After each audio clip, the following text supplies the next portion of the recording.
Swalwell ending his campaign to be governor comes after years in the national spotlight. Continuing our team coverage today, Crown 4's Michael Thomas is live in the newsroom with a look at how his political career and ties to the Bay Area play out. Michael.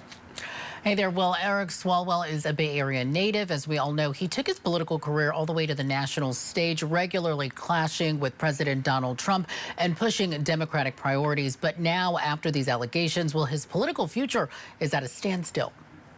Eric Swalwell is a Bay Area native, husband and father of 3. He was raised in Dublin and graduated from Dublin High School before making it to the big leagues. Most of my teachers probably never would have expected me to be standing here as the member of Congress. After college and law school, Swalwell kicked off his career as a prosecutor in the Alameda County District Attorney's Office. And in 2010, at the age of 29, he was elected to the Dublin City Council, launching his political career. And just 2 years later, he won a seat in Congress and has been representing the East Bay ever since.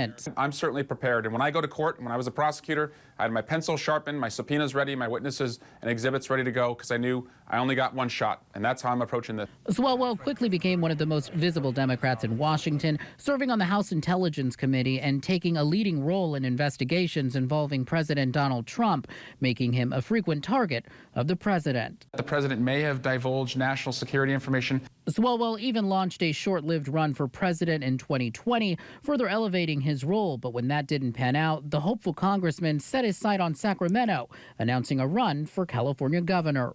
But that campaign now over as Swalwell suspended his bid following sexual misconduct allegations, which he denies in a social media post. These allegations of sexual assault are flat false. They are absolutely false. The allegations leading to the Manhattan District Attorney's Office announcing an investigation on one of the alleged sexual assaults, and the U.S. Department of Homeland Security saying it's now investigating claims that Swalwell illegally hired a nanny from Brazil. The 45-year-old congressman has denied all wrongdoing and is currently at a standstill politically as his career began crumbling in one weekend.